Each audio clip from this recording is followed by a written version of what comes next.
Hey everybody, welcome to episode, wow, that died out really fast. Episode 25 of Tactical Crouch.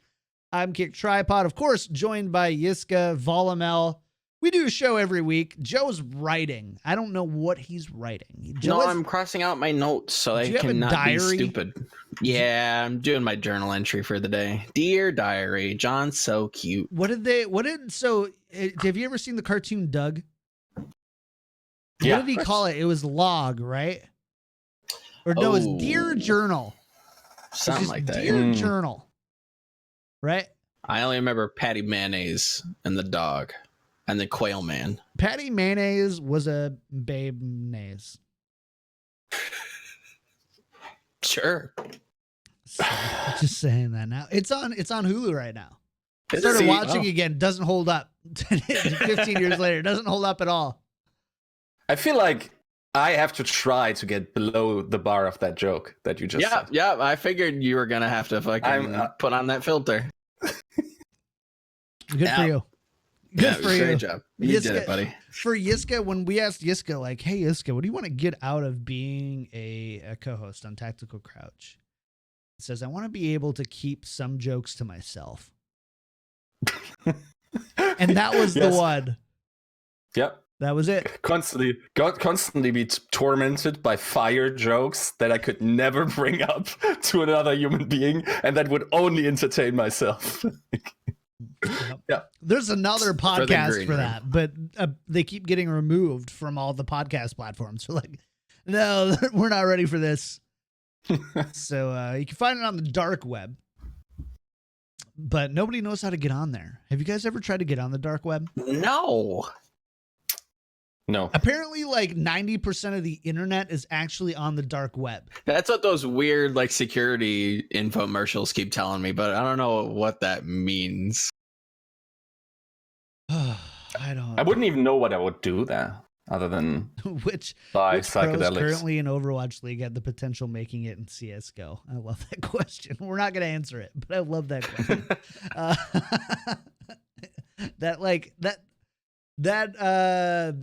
That's my mood right now for Overwatch. But besides the fact, let's get started with the show. Like I said, Yiska, at Yiska out on Twitter, Volamel at Volamel on Twitter. I'm KickedTripod at KickedTripod. You can follow the show at Tactical_Crouch. I know if you're watching the video version, it's lying to you. It's saying it's still at OWL Daily Show. It's not there anymore because OWL Daily Show is dead. So there you go. It's gone. So Tactical_Crouch. You should be able to search it everywhere for Tactical Crouch. If you can't and don't, please tweet me, email me at johnlhorstman@gmail.com. I think we actually have the OWL Daily Show at gmail.com as well. Email it there, and I'll fix it. You can also send your questions there as well. I should probably set up a Tactical Crouch one. That's our housekeeping, like a Q&A or something. That'd be cool. We could do a mailbag. Let's do this. Yeah. I'm going to see. I'm not making any promises, but if you email owlddailyshow@gmail.com, no affiliation to this show anymore. But if you email that email, send in your questions about Overwatch League, and we get enough good ones, we'll do a mailbag episode. And if there's enough good ones, we'll just do a whole separate bonus episode. How's that sound? Could do that. That sounds pretty good, right? Could do that. That sounds fun. Yeah. You guys don't have anything else going on in your lives. This is all you guys do. This is what your week, when people are like, everybody's working for the weekend, for Yiska and Joe, it's everybody's working for Tactical Crouch. It is something I do look forward to be fair. That's a song. It's an American song, Yiska. I don't know if you've heard of it. Everybody's working for the weekend. I haven't heard that song. Unbelievable. No. Yeah. When you guys listen, like when you turn on the radio in Germany, what is it? Just flutes? Yeah, it's pan flutes and bagpipes. Yep. Like is that all it is? Like it's just the sound of sausage making and sausage making and an accordion. And Wiener Schnitzel. Like, yeah. I mean, don't get me wrong. I'm from like the most German part of Minnesota. So we had this guy in my hometown called Wally Pickle, who is famous for like playing the accordion and 2 trumpets at the same time while on a unicycle. And if there's like, name me one more thing more German than that. You can't. We're not talking about Overwatch at this point. So we're going to talk about Overwatch. Housekeeping done. Let's go. Stage 1 playoffs in the books. Congratulations to the Vancouver Titans winning Stage 1 playoffs and going undefeated in the stage. They didn't drop a single map in the playoffs. They dropped some maps throughout Stage 1, of course. But we all put, so going back through, we all put Titans at like 5th place through 8th place in our season power rankings. Some people have have an issue with separating season power rankings and stage power rankings. Yeah. Joe, for those people who struggle with understanding what stage and season are and how they're different, how would you delineate those two? Well, one's a longer period of time, for the season that encapsulates all 3 stages. Technically, you could say 4, but the 4th stage, we won't have a stage final. So it'll be kind of difficult to see exactly who's the best on that stage, because I could see, interesting. For those of you who don't know, stage 4 won't have a stage playoffs. We'll be playing the wild card tournament for the last 2 seeds in the seasonal playoffs, which will probably, if I had to guess, be on a different patch than stage 4 entirely, if I had to guess the way that the patches are kind of coming out. So the season is for a longer period of time. So how, the seasonal power rankings are grading the teams on how we think they'll be over a longer period of time, whereas the stage, how well will they do in this specific metagame? How will they do in this specific scenario? It can get confusing. I definitely understand that, but when you have those pretty clear delineations, I don't think it's too crazy. However, we need to boast for a second as a podcast. Can we do that for a second? Somebody went ahead and compiled our season power rankings and compared them to the actual final rankings for stage 1. And I believe we were all in like the top 7. Yes. Granted, this was based on, that was for our seasonal. Even though I put out a so stage. I said that. So again, who cares about your stage? The season 1, in the season 1, we actually did as a podcast. We've done you right. Yeah. I would say. Yeah. Everybody, like, I think the most, like the highest, I think it's like a relational value, and it's like somewhere we're all somewhere we're like 0.5 and to like 0.578. Yeah. So we all did you good. So you're welcome is what I really wanted to say. And you can leave your Twitch Prime subs at the door. So appreciate that. Cheers to that. But I gotta say, for being like for us being us, pretty proud of each of and every one of us. Did our best, and to have us all rated so high and Reinforce rated so low, just feels good. Just satisfying. I wish I could take these W's, but yeah, I feel like I that's not the intention of my power rankings. Also, if I actually did stage 1 power rankings, show me an analysis piece in the preseason that was more accurate than the Scrimbuck stock market exchange. Everything came true in that. That's true. That was a really good article. If you haven't seen it yet, I'm gonna forget to put it in the show notes, but Google Scrimbuck Stock Exchange, probably the best piece of. I think it's hosted on VP Esports, so definitely check that out. It's like basically satire, right? But it's true. It's like satire, the Daily Show or the Colbert Report. It's like, it's not news, but isn't it? So it's the same way there. Check that out for sure. Congrats to the Vancouver Titans. But back to our power rankings for a second. We all put them 5 through 8 for our seasons. Does the Vancouver, Yiska, I want to go to you. Does the Vancouver Titans performance in season 1 at all change your overall season ranking for them going forward through stages 2 through 4 and onwards? Question mark.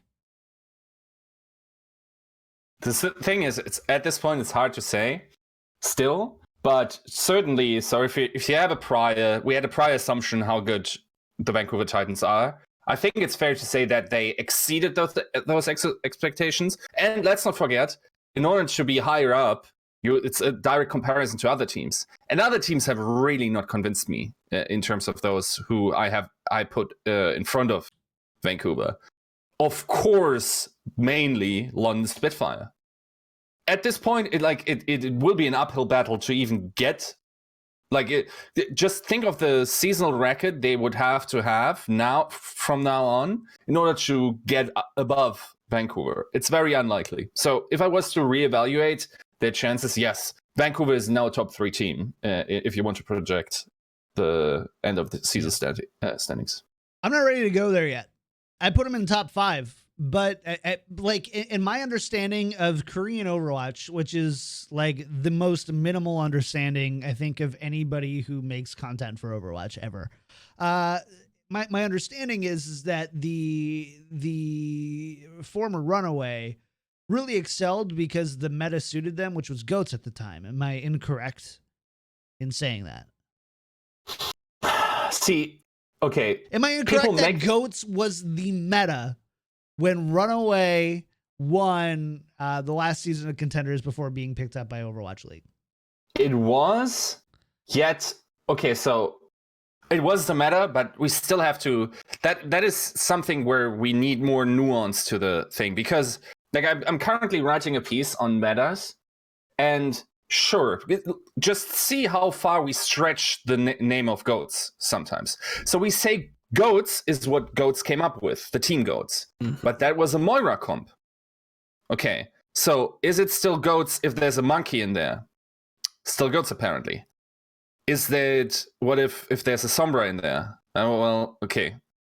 Still GOATs? I would argue that there's even a distinction to be made. Even if you have all the characters, so we then settled on Zenyatta, even if you have all the characters, GOATs are not created equal. There are GOATs that are defensive GOATs, aggressive GOATs, and the nuances in this are very different. And I think also it's fair to say that Vancouver Titans looked so extremely sophisticated in comparison to what they were doing before. Did they have a better chance for their fundamentals? Certainly. Also, this, of course, the question entails also an implication about the future. I think if there was to be a meta that was super heavily reliant on DPS, and by the way, hasn't existed yet in Overwatch, or not in a long time, where DPS carry the compositions.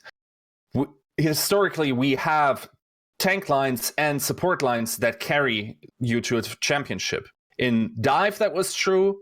In maybe you could say that about specific finals, where who are you carried, or where Profit carried. But over season, it's mostly the front line and the back line that does it, right? And then, with the exception of certain teams. So it is hard to conceive of a meta where they would drop off immediately. And I'm also not convinced that the residual advantage they still had from playing Contenders isn't going to continue being an advantage now. Like they have the momentum. They have the. So what does it do if you're the top dog? Well, you get the best scrims for one. Definitely, you are getting whoever you want to practice against. You dictate your scrim schedule. So, for instance, I thought about what if you expect a specific team to be very good with coming up with a meta, and you already played that team in stage 1. Well, now Vancouver Titans can just say, let's make a partnership. And let's just scrim like maybe 2 or 3 teams, maybe 4 teams that all don't play each other this stage. And let's just hone it out and not scrim against anyone else. It takes at least to the middle of the stage for anyone to catch up onto that meta. To be able to see that, if they were really to keep it hush-hush. Don't think that will happen in that way as much. But yeah, it's just like the fundamental skills they've learned through GOATs. I think there's high transitional value from that to the next comp, whatever it is, though we will have to see. Yes, certainly some teams are very much nerfed by compositions. I just don't think that applies much to what Runaway has to offer. So yes, Runaway was a GOATS team, and so is Titans, and they did well in both metas, and now we have to see how they do outside of them. Thank you. That was a beautiful explanation. I'm just kidding. That's not what you said, but that's not what you said.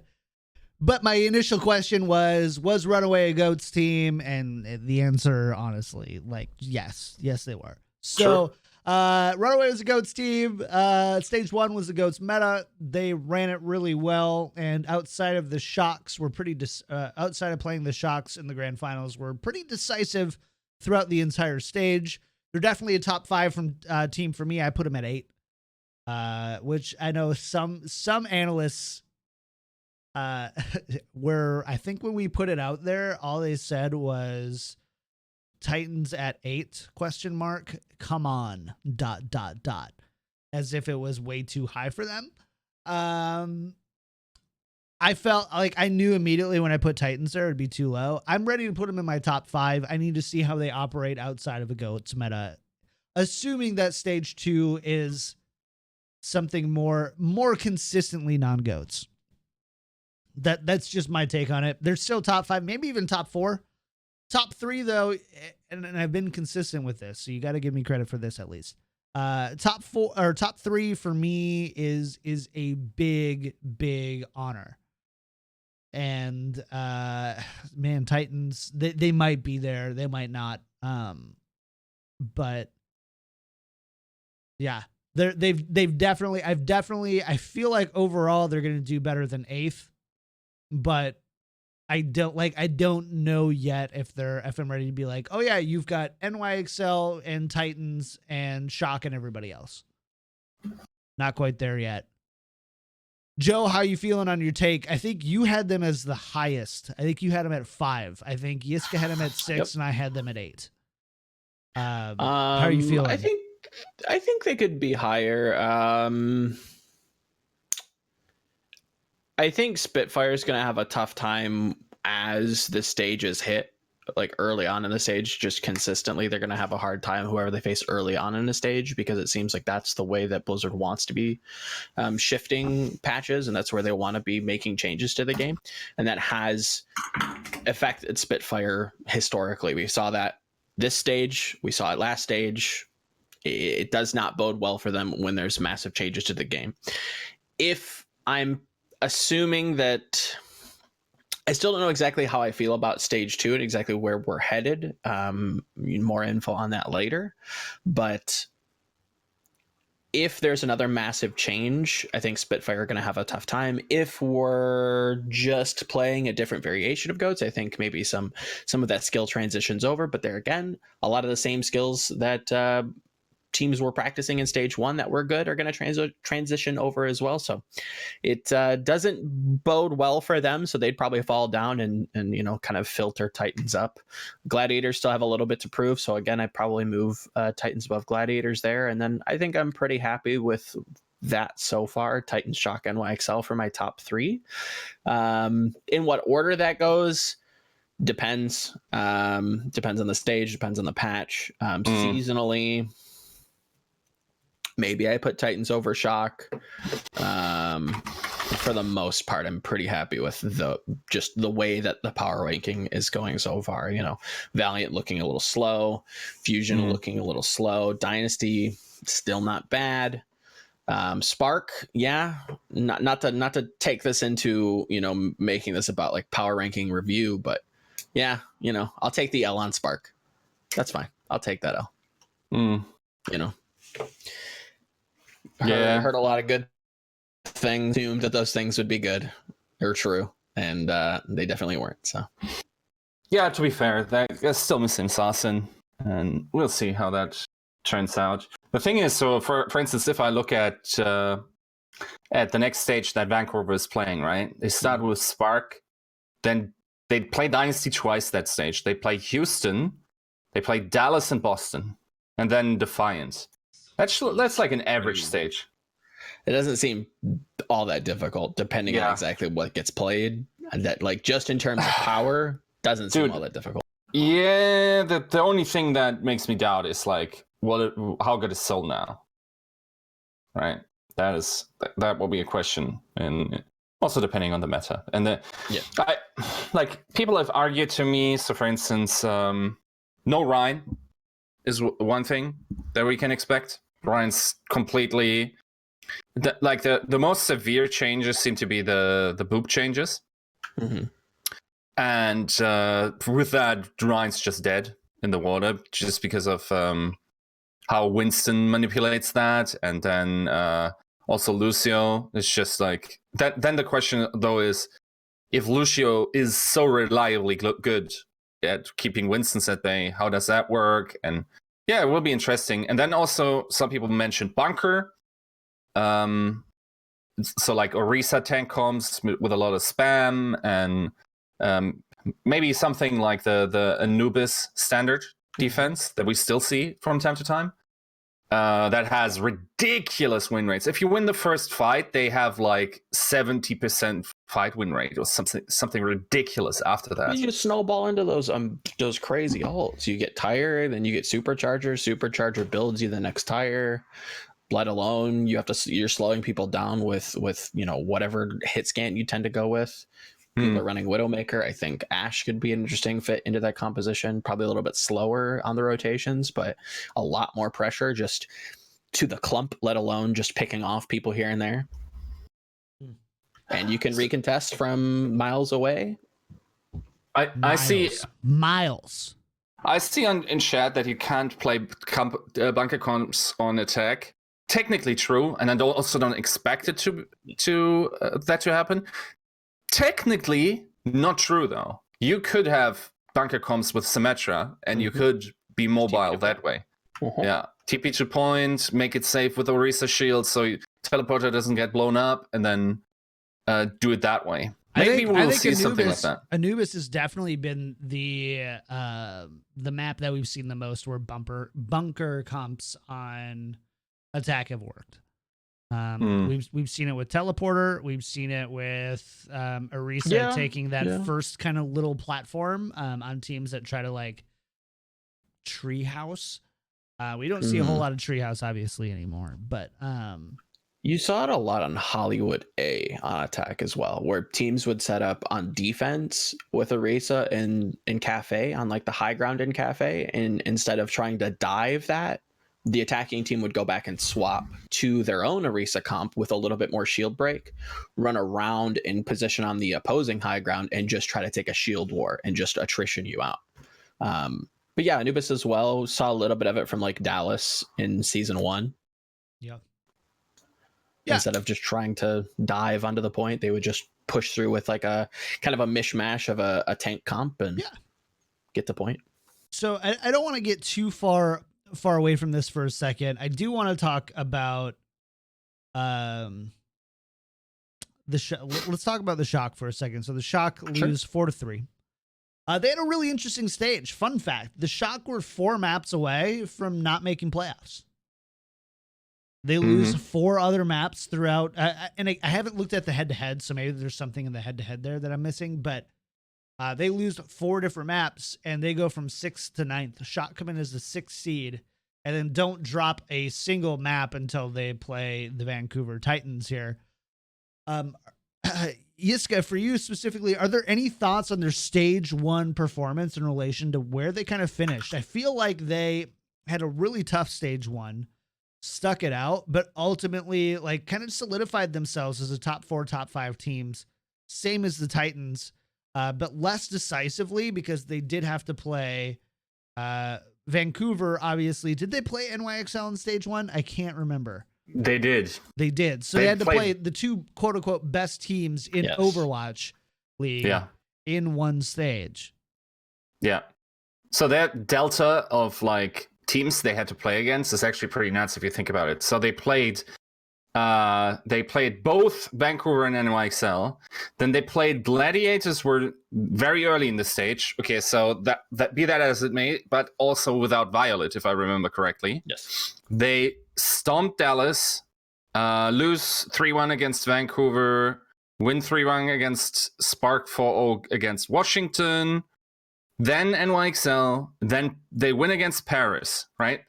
I feel like other than the Gladiators match, they probably won those ones you would expect them to win on their trajectory throughout the stage. And then I would argue that it's very possible that they were just a better team in the end, how they presented themselves in playoffs, than the NYExcel as well.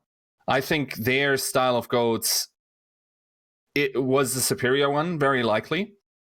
And so the aggression type of gameplay, I personally, maybe that's a personal bias, but it seemed to me to be the correct interpretation of that particular set of heroes.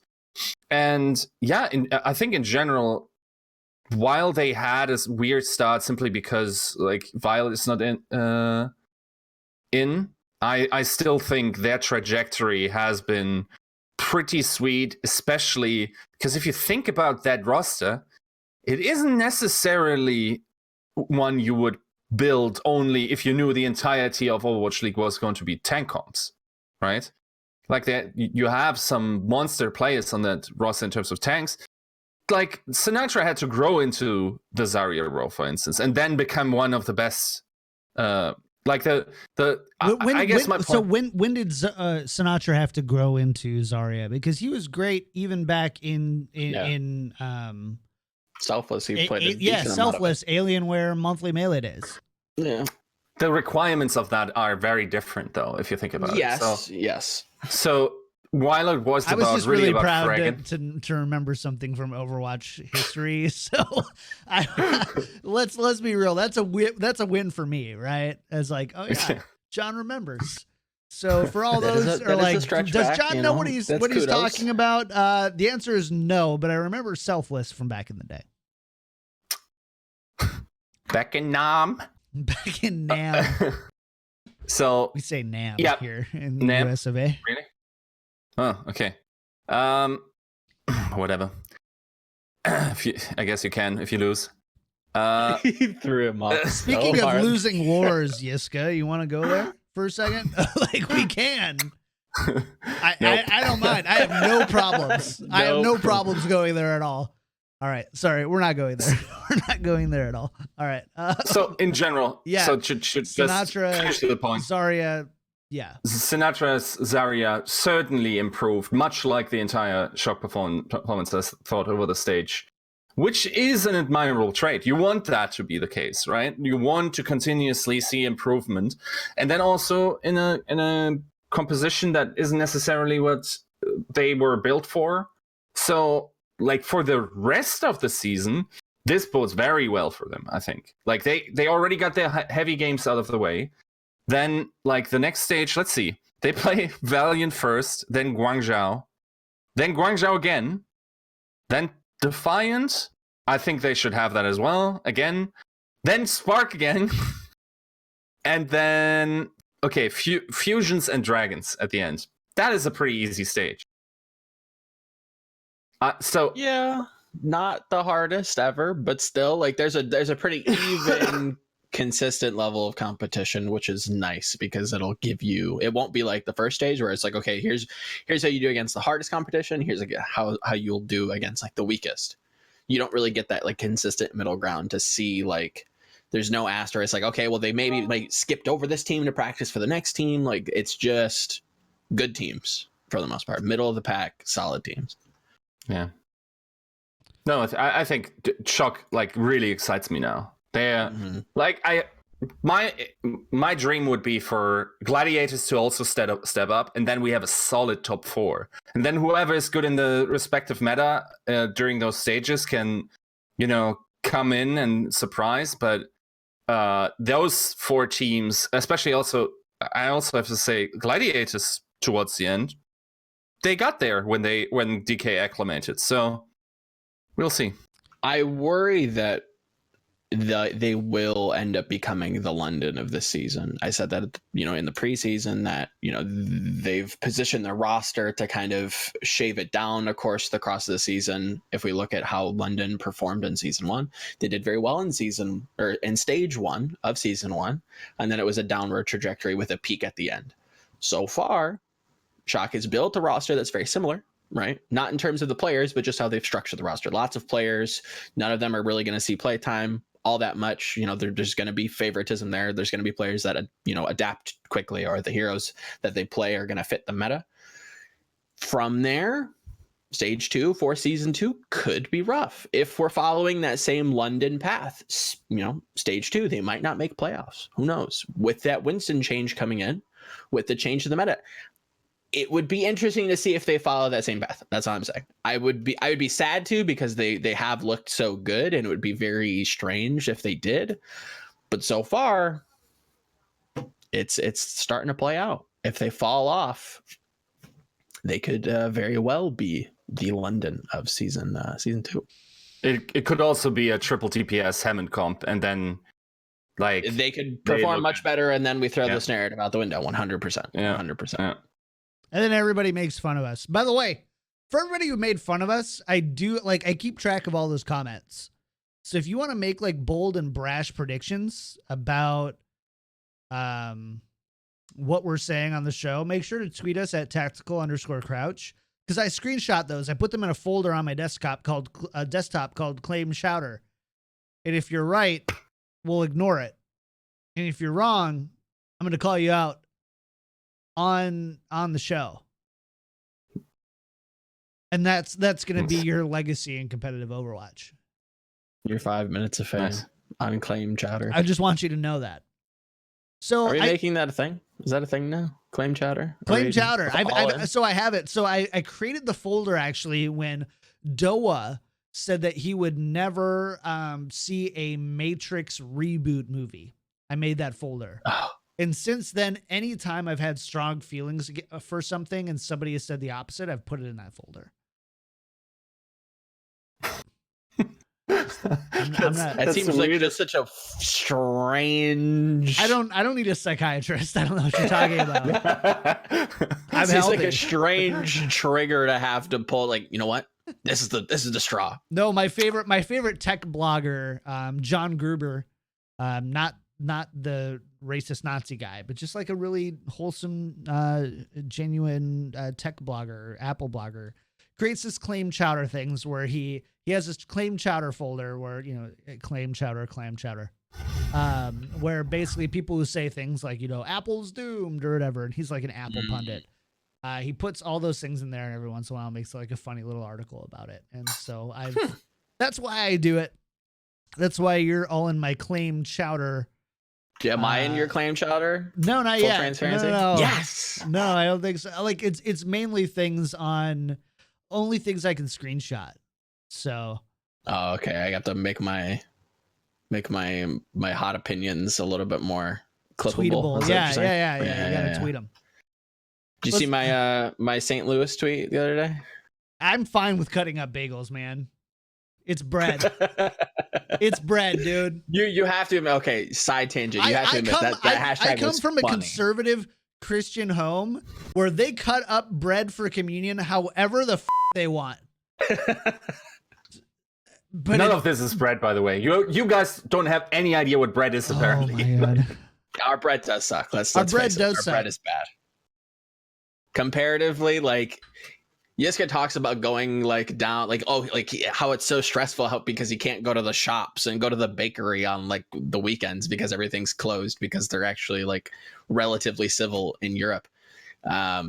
I wish we had bakeries. I don't have a bakery within walking distance of my house. We have lots of That'd bakeries. be so nice. We have lots of bakeries. And I have a supermarket that sells it's discount just white this bread. idea of bread never made it to the United States. Only freedom and justice and winning wars. That's all that we got. We missed bread. Well,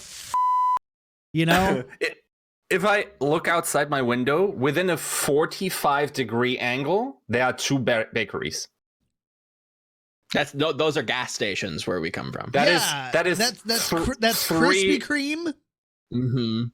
And the Dunkin' gas Donuts. station that sells Krispy Kreme. Yep. That's it. I can look down my street and see two gas stations. I'd have to travel 2 miles to get to a bakery. Even then, way too it's far not great. Reeling it in. reeling it back. You might in need here. some oil to your fishing pole there, You bud. know, it was my Got a grandfather's. squeaky fishing Okay, pole. it's my grandfather's. He's dead. You feel good now? Playoffs. All right. So stage one play. Did that get dark quick? A little bit. Stage one playoffs. No real like huge upsets except for the dynasty upsetting NYExcel in the. Wait, guys. What do you mean? For you, Fusion would have to be an upset. We wouldn't put it? 60-40. I said no huge upsets. Buddy, you need to hold cool your jets, horses. Look at Cool these your snakes. jets, Turbo. Oh, I said it was going to be close. I said Rain was going to take it. Chat, I have the receipts. I said it on air. I said it was wrong. Did I not? Just, and again, even I I'll like take the L if I like, didn't say it was going to be close. That's I'm fair. like, Oh, by the Fusion- way, guys, who was going to take it all the way? True. Remind me again. True. Remind me. Who said What an who said upset. who was going to beat Soul? Who was going to beat Soul? Be Soul? Who did you say? Who did you say Oh, was going to God. beat Soul? NYExcel. Who did you say was going to beat the winner of Atlanta Philly? I don't remember. Wait. Oh, you don't remember? What does it? Wait, that's a completely different match. What are you not saying? out of this. You're not out of the NYExcel predictions. Wait, so we I all said only got NYExcel beat like- Soul. That's the thing. We all said NYExel beat Soul. Yes. Yeah. I think we all said NYExcel goes to the finals. The winner differed. Yes, but So it's you're not like out of this. C beat I'll C, take that's most of the completely L. different. You have to take some of it. I take the Soul take L. This is the worst And then competitive nothing Overwatch else. content I've ever listened Nothing to else. I'm in my pristine. life. We We're made pristine otherwise. sideshows, granola bar eating, totally drunk off of his like that was quick. VOD review streams. Like we make those look like watch point at this point. So Can we do Disney Power rankings next? we're reeling it back in. You'd be All we're saying just is as wrong. no, we did not expect Dynasty to beat NYExcel. Yes. Yes. Dynasty, Also, you're wrong if you were doing that. Just so. You are wrong. You're dumb in a different way. You're lucky dumb. Yes. There's a character in King of the Hill called Lucky. And have you ever seen King of the Hill? Yiska? A little bit. A little bit, yeah. So hilarious show. My wife and I watch it all the time now. I didn't get it as a kid. I get it now. I love it. There's a character called Lucky who like makes bad decisions and always ends up better because of those decisions. That's one of those decisions. But Yes. besides the fact we didn't expect Seoul to defeat NYExcel. So the first question obviously has to be why and how did they do it? Was this a win for Seoul? Was this a loss for NYExcel, Joe? Hard to say. NYExcel started the stage pretty shaky, I thought. When you compare them to the level of some of the GOAT scenes we've seen come out of the Contenders season previously, it did look a little bit rough. It did look a little shaky. They're trying to find their footing. If you remember correctly, we saw a lot of Meko on Sombra, and we even saw them drop a map to Washington running some DPS compositions on assault maps. So it felt like they were still trying to find their bearing. They seemed to kind of catch their stride in the middle of the season. But I think we overestimated, or at least me specifically, I won't prescribe this to any of you, how their style was so passive and teams could take advantage of that. So because their style was so passive, this did play very well into the style that Seoul seemed to kind of catch on with, was the Sombra goats with Michelle, who I'll get into because I did not see this guy coming at all, just completely out of left field. Yeah, I think this was kind of a stylistic mismatch. I think NYExcel, I expected to adapt and prepare. It didn't look like they did that at all. It seemed like they choked quite a bit. I remember Animo not playing a very good game. They had a really cool Volskaya Only clutch. they had Arc. Yeah, you missed me with that one because I've seen some pretty rough opinions on that, and this ain't it, Chief. He called. That's not it. Shut up to Uber on that one. I'm not that clever. Relax. Dude, that triggers me off the planet.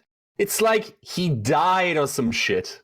Like, what realistically happens is, like, you see him slightly less frequently than the average nerd that plays in a team house because he lives, like, 3 blocks down the road and is playing for a different team. It's like, why would that seriously, like, emotionally, like, what do you think players are, man? I will say people aren't completely rational, so there are some very strange things to happen, but I would find it very odd to see a player being removed from your bench affect the main starting roster as much as we're prescribing it to be, right? I think that's a little bit much. It's like, so you come home from school and your mom asks, "How was your day?" And you're like, "You know Jimmy from down the road? Yeah, he moved away. He moved to the next county. Oh, you can still see him. You can take the car on the weekends." Yeah, I know.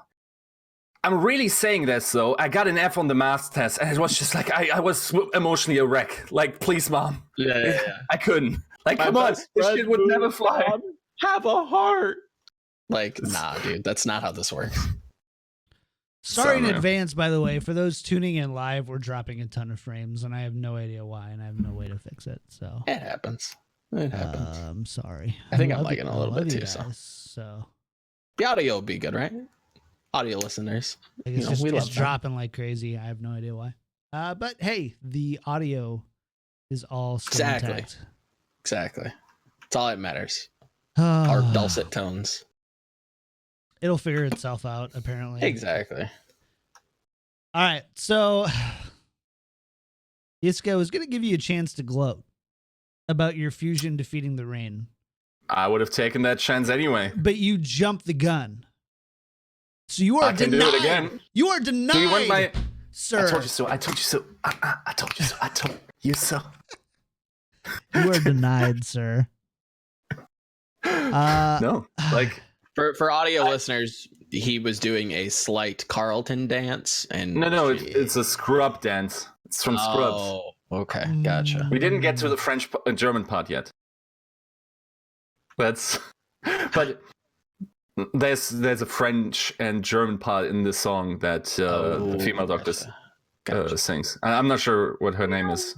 Has been a while. So I'm still flabbergasted how anyone could have thought that Atlanta was going to take that. I still don't have like a great. You never really argued it that well. Why did you think that Shock was going to beat Atlanta? And I don't want. Because wait, what? Why did you think Shock was going to be Atlanta? I'll Not take Shock. it. You mean Philly? My bad. Yes, Philly. My mistake. Yes. So just like we go from the very basics.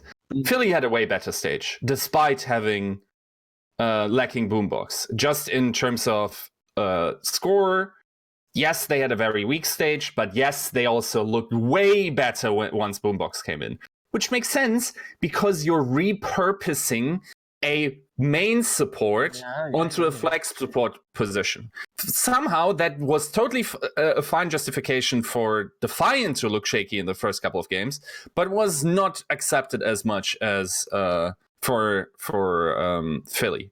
Then Philly playoffs is always something different. We have seen last season that these guys prepare. Like when they got to stage playoffs, they were convincing. So I think they made 2 stage playoffs and the season playoffs, right? Like 2 times they looked very, very solid in those instances, right? Wasn't that the case? So in my mind, they always have, like, if you can say prep for this opponent, Philly will also be very pragmatic. They are not falling for the same traps that NYExcel is apparently doing, where they're like, we get into playoffs, let's practice for the theoretically worst opponent we could meet and try to beat them there. That has never worked for them. Like, maybe take baby steps and start preparing for the next match. And I think Philly is completely satisfied with just preparing for Atlanta primarily, and then maybe having a coach like scout out the other teams that they could potentially meet, take like notes, especially if they are coming up in future games or whatever. But it's like, in my mind, they are a proven entity of preparation. Atlanta is a new team in a playoff situation. And I also think that Atlanta were one of the teams that didn't improve as quickly across the stage than as other teams did. Yeah, and I also think the strategical advantages that they had, for instance, the trans thing, where they trans a lot of out of fights, won a lot of other fights that way, sort of mathematically solved that was almost standard at certain points down the line for most teams. So they sort of like they weren't that special anymore. And yeah, in general, I think the Philly, just because of their also they make it in 5-2, should have been 6-1, I would even argue. Yes, they were underwhelming, but I learned from Valiant last season, dude. Like, sometimes teams just don't look great, but still get the W's. And that's Philly for me as well. I'll take that. You brought us some good points that I haven't heard up until now. So, yeah, I'll take that. Fair enough. I'll take that L. That's fine. All right. I have nothing else for you guys on the. Let's see. That was smart. We ready to talk about Roku? Want to? That's going to be kind of a. All right. Where do we start? Sorry again. I have no idea why I keep dropping frames here. I don't know if it's my Switch or anything else. So apologies. I will look into it diligently, but it's always during, like, once noon hits, this happens every time. Also in your normal streams? I don't stream normally at noon. But every time I try to stream at noon, the internet's just like, F you.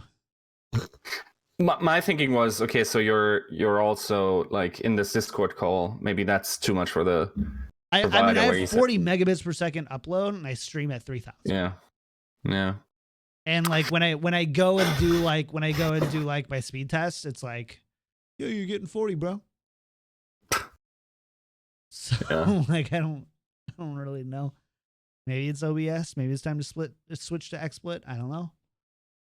But I think one thing we could still talk about is the finals themselves, right? Definitely. I haven't felt that way in a long time, chat. I'll tell you what. I don't smoke, but I could have used a cigarette. Yeah. No, that was 2019. Like, did that not feel like an Apex final? Easily. Yeah. So in general, like, of course, very close series. I also think I was very close. Like, okay, let's put it in here, because I like sometimes it's like weird to write like articles after the time for them has passed. But I was like conceptualizing an article in my mind, just like a love letter to future champions. It would have been called, right? So there's the best like titles, by the way. You have the best. They're the best. They're way better than Joe's. Don't tell him that. Oh, don't tell him that. But when it comes to writing headlines, Yiska number 1. So there's Joe predictions. Bench Mob number 2. There's predictions. There is headlines. So the only thing that Joe as an identity has on me is dressing up as his overbed. What do you call those things? I'm just gonna let you keep digging that hole, buddy. Is that your blanket, or is that something you have over your blanket? No, it's just my comfort. Just the top of my bed sheets. I don't know. Makes sense when you have dogs, right? Yeah, don't want mud all over that shit. Fuck that. But yeah, in general, it's like that final in itself will be such a valuable experience. Just think of the storyline of Vancouver Titans and what that should tell the Shock players, right? They were a team that were chokers, absolute chokers in big league finals. They get to that game 7 once again, right? So Apex Season 2, Apex Season 4, they got into Game 7 and lost them both times. Then they get into Contenders Season 2. It was Season 2, right? Yeah. And they get to the finals and then they win it there, right? Suddenly, what used to be the bane of their existence turned into a positive. So they turned it around, right? Now, look at that final and don't tell me that they didn't fucking channel the power of the universe of their lessons into that Rialto attack where they set a new world record. You don't see that performance unless those 3 core players. Is it 3 or 4? Yeah, Janu was also in there, right? Yeah, so Haxel, Stitch, Bumper, Janu. Like, you will never see a performance like that from that team if they hadn't gone through these 2 experiences. Mm-hmm. So, okay, so extrapolate that to Shock. Suddenly, it's like, you need to make these experiences. You need to lose these big games in order to, like, look at what happened to Vancouver. Now they clutch that shit. It's like they got a superpower, a 7th gear. Like, you get into that, you're jittery. They are getting stronger. They're not going down. They absolutely ram you. It's like, okay, so wow, they unlocked like a new ability to themselves, even though that was their weakness before. Now, as Shock, I think that is the best that could have happened. Like, if you write like a script in order, not just from a narrative point of view, but from a probability point of view, if they want to make a deep playoff season run, this is the experience you want them to have in stage 1, so they learn from it. At best, they have the same thing happen to them in stage 2, and then they're hungry for a W. Then they go the extra mile, do the extra strims, like, stop jittering, right? Like, that is what you want to have. And the storyline itself, like, Jesus Christ, that's amazing, right? And just think of the possibilities. Okay, so I'll have to make a calendar note here. Imagine San Francisco Shock against Vancouver in the Overwatch League season grand finals and then in a game 7. And what happens then? No, but they don't have the veteran advantage anymore of knowing what it feels like to lose, of knowing what it is like to be in that situation. It will be an amazing, like, just like combination of circumstances. And I think, honestly, losing that was ultimately of higher value to the San Francisco Shock of that young roster than a W could have been. Yeah. It follows the same kind of tropey narratives that for all you weebs in chat. Very typical, like, tournament arcs and anime follow, right? You know, the team goes in, you think that they're gonna win in the first round match because they're the main characters, they're the focal point of the story, and they lose, but they learn from it and they go and they train harder and harder, and then they meet their rivals in the finals and they win, and you know, it's a big celebration and we all get euphoria, right? But that I must say that was a haunting performance. Like, that could have been a passing of the torch. Like, here, we don't want our chokers card anymore. You can have it. Not that the Shock choked, to be fair, right? They didn't choke. They actually played quite well. It was just Vancouver. I wrote this in an article. It got changed, but I'll repurpose it for the show. I compared it a lot to the scene in Avengers Infinity War where Thor kind of comes in and swings the tide of the last fight in Wakanda, right?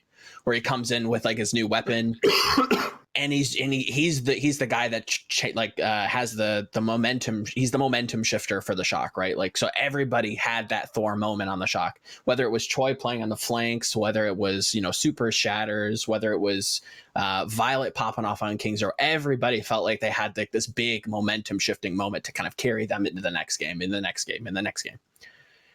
And then they don't hit Vancouver in the head. And Vancouver snaps them with a world record on Rialto. Like, that's the thing. What do you do? Like what Parengar Perengate says in chat is very true that the problem with the narrative is that, yes, Vancouver looked more dominating on Escort. That is true, but keep in mind, Shock finished Rialto. That is not a given in this current meta, that you finish Rialto. I think only like 16% of the attacks on Rialto are finished. So by them finishing it, they already showed that they can play at least Rialto in terms of escorts. It isn't a given that we're getting this, like, that it will result in a better performance by Vancouver. They Shock by all means already overachieved what you want to have from an attack. And then the seventh gear comes in and Vancouver just claps them. Just like a world record.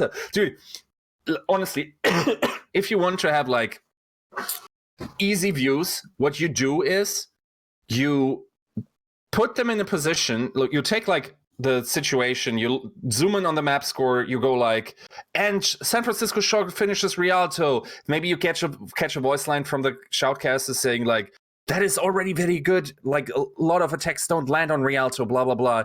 And then you go like back to Apex Season 2 and back to Apex Season 3. Put them in like in a little grayscale tone. Just go like a back view, and then you go into that final moment, slap some, like Japanese outrage speech over it, how someone just like channels the entire energy, that like Muten Roshi, I mean Runner's face, just like going like, yes, you can do it, guys. And then you just go like on that last Rialto round and just speed run through it. Like that was awesome. Teams done quick, dude.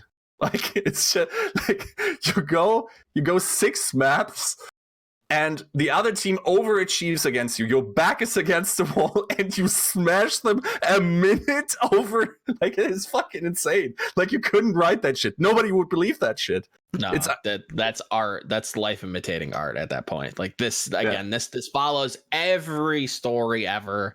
Like the main character is falling early and rising late. We haven't got to that rising part, but this was some crazy level stamina out of Vancouver. You don't play 7 games. You're playing your heart out. These aren't easy games for them. These are games that each fight matters so much, and it's on a knife's edge, and they're just shouting their pants off, and they go to 7 games, and then they pull out more. You have more gas left in the tank. That's I don't know what to say. That should leave you speechless.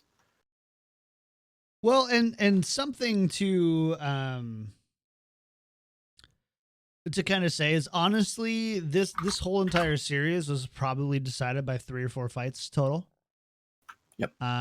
There's so many times, and I think especially on payload maps, escort maps, I don't think people realize how few fights actually end up making the difference on those maps. We saw this on King's Row, where do you guys remember when Shock pushed them all the way back to their C spawn? So the Shock basically, I think on their first attack, takes it, and they push them all the way back to their C spawn and win a fight there. And then Vancouver continues to hold, so basically the idea is to only have to do 1 fight through the B phase. And they find a way, basically, so they execute that flawlessly, and then Titans turn around, come back, win a fight, and they basically sit there for 3 minutes short of point B. Yep. There's this type of storyline going on all the time on these payload maps, where it's almost not about how many fights you win, but where you win them. Yes. And this was definitely a case for the Shock there, where I feel like, especially on payload maps, where it feels like they won the wrong fights at the wrong time. And I think that's encapsulated, if not to cut you off, but I think like Boston, for instance, has like a terrible fight win rate, but it's when you win the fights that matters. You can win series based on exactly when you win them. You could lose 3 fights in a row, but if you win that pivotal last fight to cap the point, then you win the map. Also, you have a negative win rate, but you still win the game, right? Yeah, because the objective of the game is not winning the fight, but capping the objective. So, like, famously, like Rogue didn't have like stellar teamfight performances, but if you always fight like 5v6 and get a lot of payload time, like that's a different way to win. That is very possible that you have different approaches to how you achieve the objective in Overwatch. It's just very conclusive to win team fights, but like there are teams that are very good at losing team fights, meaning they drag out so much time out of their opponents and like do it with limited resources and whatever. Like that is just a reality of how Overwatch works as a game, right? It's not like you have like some of the aspects of the game, like respawn time, or like that you don't have any resources in terms of like, okay, you only have X tickets, so you can respawn that often or whatever. The staggering component of like last points, like this makes team fights pretty usable in most situations, but not in all of them, right? Mm-hmm. Yeah. So also just like as a side point to the finals, man, were there a couple of cool plays in that. Like so many memorable solo actions, especially weird for the GOATs meta, right? So for instance, one comes to mind, like Choyobin on Anubis, where he like throws the bomb and has like Janu. So Janu boosts up on top and also throws his bomb, but whiffs it. And then they are both Diva and Choi throws his bomb, gets a double, and then kills Janu as well on top. Like I was in first person when I saw that. I was like, okay, all right, kid, you got outplayed right there, right? Then Choyobin once again on B, where they narrowly win that map. Like certain Sinatra plays were very memorable. It's like on Vancouver's behalf, that Kings Row turnaround where they're being chased. Vancouver's on defense in this scenario, so they're being chased through point B, right? So if I remember correctly, I think shot caps A. They're being chased to pressure them and try to get stagger kills. And I think supercharges and overextends, and then Vancouver flips the switch, commits a grav and like a sound barrier, and then flips the fight on its head. Mm-hmm. Like just the ability to see those windows and be as confident as they are that they can take those fights is not many teams do that well. A lot of teams try to do that and fail, and they dig themselves a deeper hole. Vancouver can somehow claw their way out of that hole and find a team fight win when you really shouldn't be. Yeah. Just have like absolute banger of a match. Also, like so this is one thing. I hope he doesn't mind that that I ask him, or that I'm saying this, but of course we all know that Super landed an absurd amount of shatters. So very often I noticed though that Vancouver didn't even really need an ult to counter. Like sometimes they just didn't lose guys, even though like two were on the ground or whatever. And most of the time they were like very spread out. So and they were just like Super was just near edge shattering people that were outside the shield cover. I was like, are they baiting that shatter for some reason and they just know how to recover and that's their strategy? So I asked Harsha, he said no, Super's just nuts at shatters. Like that's just how it is, and we're pretty good apparently at recovering from them. So though I have to say, like, of course, recovering, it's not a 50-50 scenario. They still lost the majority of the fights where the fat shatters landed, right? Yeah. But also very telling, like in the final moments of the map, once again, it's like a nuts bumper shatter as well, where he had a bunch of 180s, I think, as well. Yeah, he would charge in, miss, and then spin and shatter. I think he did that. Was it on their attack or on their defense? I think for the last fight you'd normally take on B.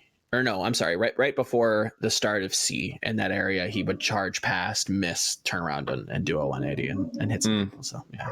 That's what I do. That's what I do in comp, by the way. Do you? That's me.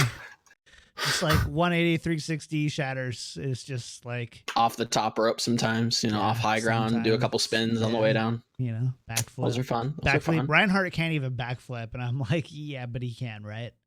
Like, give Reinhardt backflips. Yeah, but he can. So obviously he could. Mm-hmm. Anyways, all right. So here's where we're at, chat, and Yiska and Joe. we're at this point where we wanted to talk about role queue and role lock in competitive Overwatch, but we're kind of running out of time. So the choice that we have here is that Yiska and Joe can give us some leaks, and we can do a nice slow ending, or we could talk about role queue. I'm trying to think of something, and I don't know any that I'm at liberty to talk about. So, okay, here's one leak, and I can't say specifics, but the coaching changes are going to come. Like, there's a bunch of teams that have like more than Valiant, right? Where other teams are also restructuring their coaching, restructuring their staff in general. I'm not sure how much they will even talk about some of those staff, but like performance coaches have been let go, house managers have been let go. And yeah, it's like, especially like in the lower rungs, people are rightfully so trying to make big changes. As you should. You don't. Some of those teams have been accompanying the lower end of the pack for a while, and it can't be good, right? You don't want to just sit there for season on season and not make any changes, right? I don't know what's going on with that Valiant move, to be fair. I don't know who to believe. People say it's not happening. People say it is happening. I have no idea. But I would imagine that Valiant has to be making moves. What moves they're making, I have no idea. It's also, this is, by the way, I'm far less certain of this, but what really is interesting, especially for those that have followed Western Overwatch for a while, I wonder what, with the remaining reality or royalty, how much changes we will see there. I've heard some interesting theories that people are pursuing. I'm not sure if that will be finalized at all, but it would be cool just to see, you know. So I don't know if you want to close out the show this way, John, but like, what's one move that you guys would like to see happen? I'll let you go, and then I'll make the one move for a team that would be like the most improvement, or the one that you'd like to see. What's one trade you'd like to see happen? Valiant sign the Vancouver Titans. Multi-million-dollar. It's just money, man. You can't take it with you. These guys are rich. Yiska's looking something up. If you can't tell by the loud keyboard clacks. I'm looking up age. Okay, that doesn't work. That doesn't work. Like some runaway players being picked up because it was like, holy hell. To be fair, there are some that are of age that are available. I think. Yeah, but not the gold ones. Okay, Gunlegion's not bad. But not the good ones. Not the best ones. I'm a free agent. I'll be the 29-year-old Overwatch League free agent. Join my buddy Dak. How old is Dak? Is he like 32? I don't know. What? Wait, how old is Dak? Dak. He's older, man. We might be. He's 29. 29. We're the same age. Oh man, he's 2 years younger than I am, almost to the day. You're never gonna make it into Overwatch League as a player, Yiska. I just want to tell you right now. If 23 is too old, I think we're all past our prime. Then again, if your parents never told you, let me be the voice of reason. Then again, Hureg really inspires a lot of us old folks to be able to collect a paycheck while doing absolutely nothing. If there's anybody who I know sanctifies Hureg, it's you. Yeah. That's definitely you. I would try to be a very good luck charm. I would try to as well. I would be the type of person who would like be awful, but the team wins anyway, just because like that's luck for me. I'm a very lucky person. I'm the type of person you want to take with you to a casino. You're the guy who's like, oh, that lady's wearing like a floral print dress. that's the table we go to. I'm feeling it. Yeah, I it's just like I that. get Be like, vibes. I actually love blackjack, and so but I'd also be the type of person to be like, have 9 drinks and be like, let's go play blackjack, so I can't even see the cards, and then still do better than like all my friends who play perfectly by the book. And I'm like, you know what? Let's split those tens. We're gonna split those tens. Why not? Yeah, I'd be that for your Overwatch League team, LA Valiant. I don't want just for a measly 50K a year. I'd do it for league minimum. I would do it for you. Yeah. No more leaks, which means that it's time to go. Yeah, I don't think I have anything I could disclose. Next week, get working on that, guys, because it was great. It was great for the Reddit last week. It was so That's good. Yiska. It was so good. That's all Yiska. It was last week, Joe, which is why I'm saying I don't have nothing. I don't talk to nobody. None of our spots I stick are my safe. head in the sand. None of our spots are safe on this podcast. Is what I'm saying. I'll remove myself in a minute. If like Thorn or Monty want to come on and be like, I'm hosting this podcast now, I'll be like, here's the assets. Here's the assets, sir. Thanks. Big fan of your work. Bye. Yeah. So thanks for hanging out with us, by the way. We're going to be back right after we play the outro music to thank you all individually. But for those of you who are brand new to listen to the podcast, make sure to follow the podcast at tactical_crouch and all that other good stuff. Thank you for listening. We really do appreciate it. Thanks for dealing with we've got some weird issues. I can't tell you why we're dropping frames. I have no idea why we're dropping frames. I have the best internet in the world. Like NASA's like, hey, John, can we leech off your internet to communicate with, I don't know, what's the name of one of their little doodads? Legacy 7X2. I don't know. You pay taxes for that. You should know.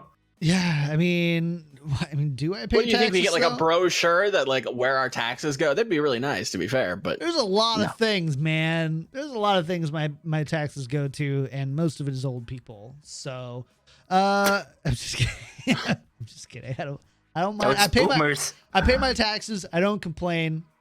Just do what I'm told, and just like, if I get a return at the end of the year, that's all I care about. Got a good return this year. But besides that, follow the show at tactical_crouch. We really appreciate it. Any support for the show, your follows, your listens, your recommendations to a friend, your subs, your donations, your bits.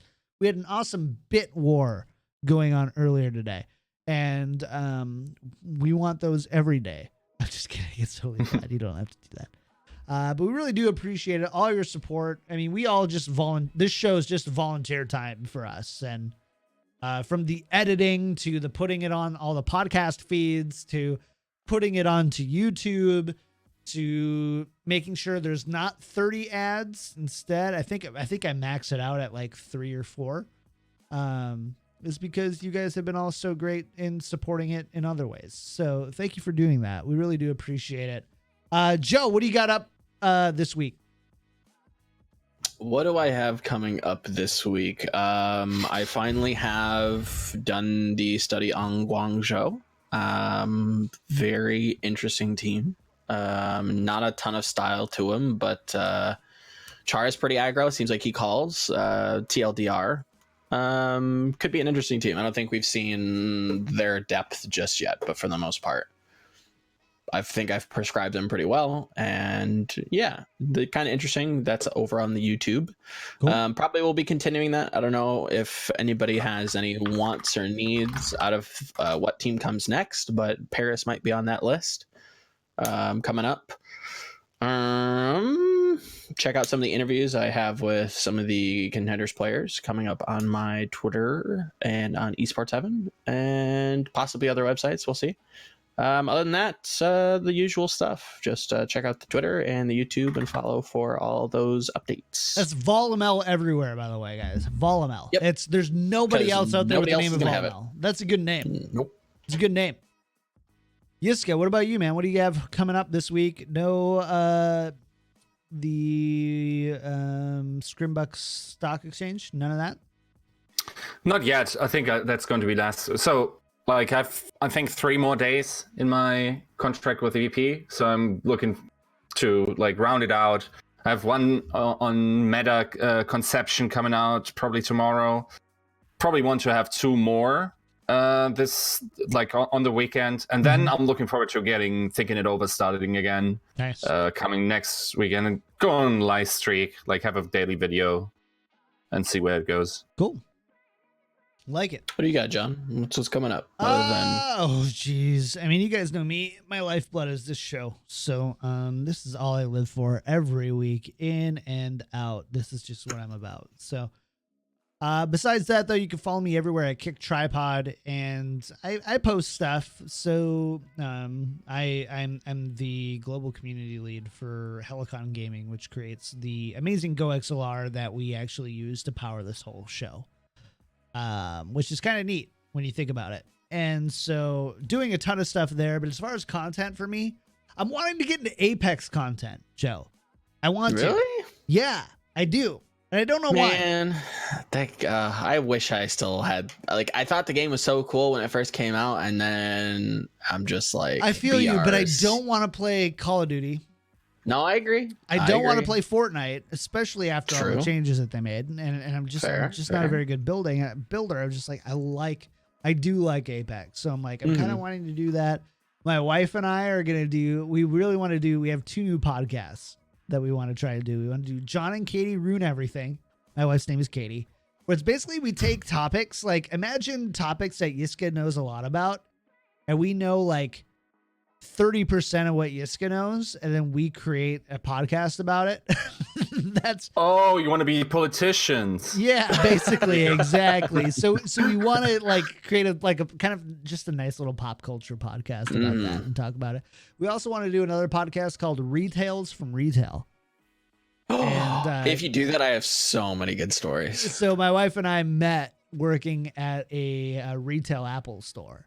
And she's at corporate now. I did some stuff there, and then now I'm just like living. I'm sure you have some dude, like full grown, like grown ass 70-year-old ladies laying down in front of the doors to the Apple store because we won't see them first, like that kind of stuff. It's so good.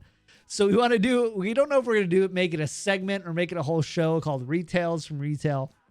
But none of that's coming anytime soon, so I don't know why I'm telling you. It should you about it right now. But as for me, yeah, just kind of status quo here. We've been talking about this though, about doing some kind of mini Tactical Crouch episodes throughout the week. Like imagine, just like a 20-30 minute hop in after a really good night of Overwatch League matches. So that's kind of like we're kind of playing around with that idea. It's super not rounded out at all. But that'd be kind of cool. Kind of give you that Overwatch League daily fix without me jeopardizing my own personal health, which is, I think, a good thing. So, yeah.